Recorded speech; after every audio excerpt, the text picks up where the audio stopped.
আপনাকে যদি প্রশ্ন করা হয় পাকিস্তান সিরিজে বাংলাদেশের সবচেয়ে বড় প্রাপ্তি কি, সিরিজ জয়ের ব্যাপারটি একপাশে সরিয়ে রাখলে কেউ কেউ হয়তো বলবেন মেহেদী হাসান মিরাজের পরিপূর্ণ অলরাউন্ডার হয়ে ওঠা, কিংবা পেসারদের বিপ্লবের কথাও কেউ কেউ বলবেন। কেউ হয়তো আরো নির্দিষ্ট করে নাহিদ রানার পারফরম্যান্সের কথা বলবেন। নাহিদ রানা নিঃসন্দেহে অনেক বড় পাওয়া, তবে তার পারফরম্যান্স ছাপিয়ে বাংলাদেশের সবচেয়ে বড় পাওয়া ব্যাটারদের মনে ভয়ের সঞ্চার করতে পারার ব্যাপারটি।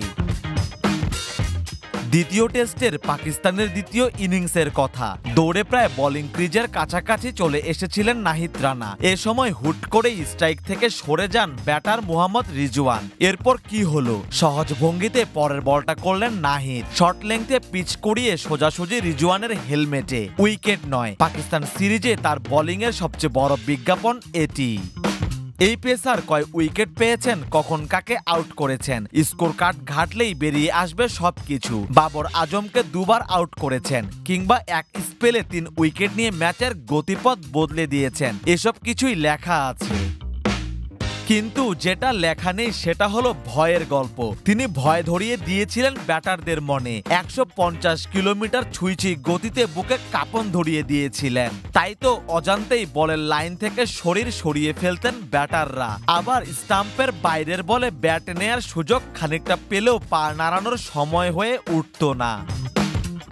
তার এক্সপ্রেস পেসের সামনে অসহায় হয়ে পড়েছিলেন শান মাসুদরা। তাদের আত্মবিশ্বাস, দৃঢ়তা সবকিছুতে প্রচন্ড গতিতে আঘাত লেগেছিল। প্রথম ইনিংসে সায়েম আইয়ুবের আউটটা লক্ষ্য করলেই বোঝা যায়। পরপর 2 ওভারে নাহিদের পেস সামলাতে গিয়ে বিপর্যস্ত হয়ে পড়েছিলেন আইয়ুব। সেখান থেকে বেরোনোর জন্য তিনি চার্জ করে বসেন মিরাজকে, ফলাফল আউট।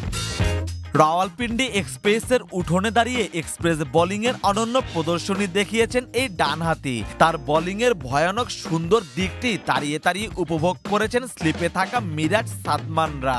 ভয়ে কুঁকড়ে যাওয়া পাক ব্যাটারদের দিকে বিদ্রুপের হাসিও ছুড়ে দিয়েছেন কেউ কেউ।